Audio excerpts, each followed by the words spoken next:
Hi, I'm Chris Carberry. I'm Executive Director of Explore Mars. Welcome to the Humans to Mars Summit. Over the next few days, we have a spectacular lineup of speakers, presentations. We're going to learn how it will be feasible and affordable to get to Mars, get humans to Mars by the 2030s. So it's going to be a really exciting program over the next few days. As you know, the first day is here in the Lisner Auditorium.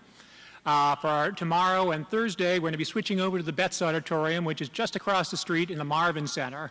When you're over there, by all means, check out the Curiosity rover that's over there, half-size model that Siemens was generous enough to bring over. Really spectacular display over there. Before I start thanking our sponsors, I actually wanted to read a statement from the current commander of the International Space Station, Koshi Wakata. He says, "Greetings to the Humans to Mars Summit in Washington, D.C. from the crew of the International Space Station. We here on the space station represent a microcosm of everything that it will take to move us beyond low Earth orbit and into the solar system to eventually put human eyes and boots on an asteroid and on the planet Mars. NASA's research on the space station is dedicated to making life better for people on Earth, and at the same time as we are learning the lessons that will be required to live and work much further away from Earth than ever before. Our research and technology development board is teaching us how to keep our bodies fit and healthy during these long trips away from Earth's gravity. Our environmental control systems are showing us what works and what doesn't work for future deep exploration missions to keep our crews alive and well. Over the next 10 years, research on ISS will show us how microgravity and radiation affects new systems that will fly humans to the solar system. We are drawing a direct path from the space station to Mars every day. We wish you a productive summit from those of us here at the head of the trail to those of you planning further down the path. So thank you very much from the International Space Station. I particularly want to thank our sponsors today.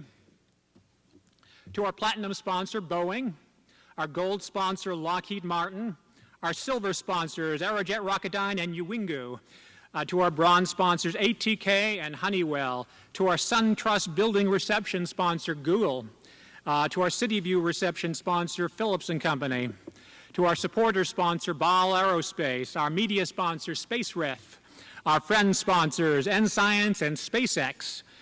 I want to say a particular thank to our hosts here today, George Washington University and the Space Policy Institute here at GW. Without their help, we could not have pulled off this conference, so thank you very much. Also want to pay special thanks to our other sponsors, the National Institute of Aerospace, who are webcasting this conference today, so thank you very much. The STEM Education Coalition, American Astronautical Society, Yuri's Night, the Planetary Society, International Space University, Space Frontier Foundation, National Geographic, National Space Society, and AIAA. Whew. Thank you very much. Trust me, I won't be reading every one of them every time I come up here. So, just want to remind you also, we have books on sale still up front. Buzz Aldrin's book, $26. He will be signing the book today between 1 and 2 o'clock, right after lunch, right after he speaks. So if you haven't picked it up, it's still on sale out front. We have Wi-Fi available. I believe you should have seen the signs out front, but if you haven't seen them, if you go to the GW events section on the Wi-Fi, and put in H2 Mars, and then the passcode is 04/23/2014. Yes, that's tomorrow's date, but nothing we can do about that. If you're looking for restrooms, there's one right out in the lobby on the right-hand side, and there are also some down in the basement. When Q&A comes up, we have 2 microphones right here and here. If you have a question to ask, please come and ask questions at the microphone. Otherwise, we will not be able to take your messages. I should also note, as you probably noticed, we have a very, very tight schedule today. So we are going to be very diligent at making sure the talks stay on time. And if you are a speaker, try to touch base with us before your talk so we can make sure we get your lavalier mics connected. So, without further ado, I want to actually bring up the president of Explore Mars, Artemis Westenberg, who will introduce our speaker after she says some kind words. Thank you.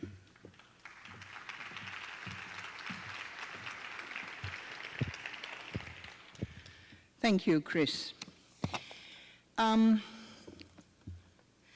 Well, welcome to the Humans to Mars 2014 Summit. Ladies and gentlemen, get your ass to Mars. As a fellow countryman several decades ago had said, and my bet is that most of you have seen that remark, as it is from the Hollywood blockbuster movie Total Recall, our job is to make the useful part of Hollywood fantasy into reality.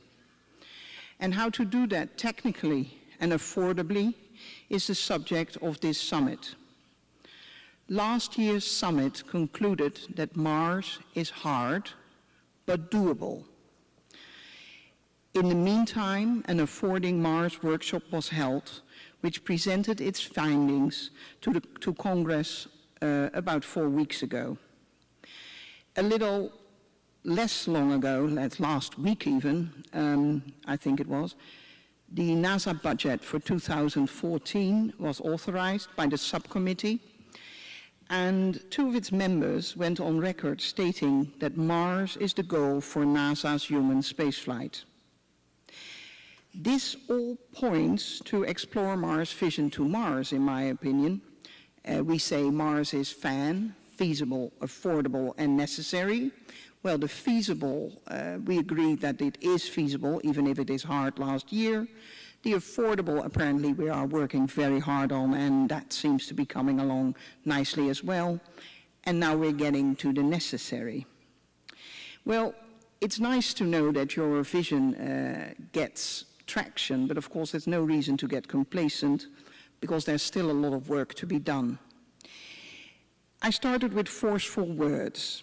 I do believe that you all know that without some forceful words and moreover actions, this will not become history. I trust that we all will work hard this summit to make Humans on Mars come true, and that one day this is what we will be looking at. And I'm wondering whether our keynote speaker is already in the house, because I would like to introduce the speaker. Ah, great. I hear he's right here. Well, then now I have the immense pleasure to again introduce the next speaker, the keynote speaker to you, Charles Bolden.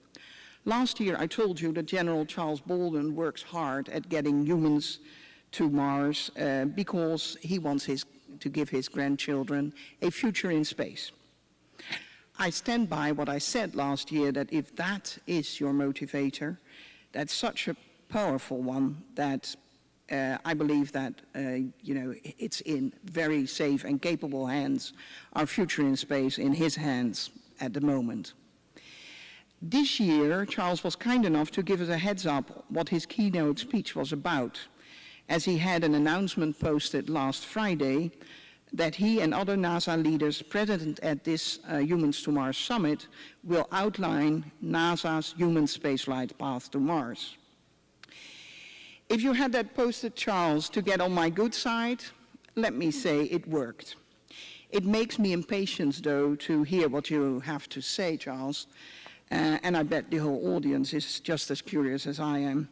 So without further ado, I give you the boss of NASA, Charles Bolden, who apparently is going to give us Mars. No pressure, Charles, no pressure.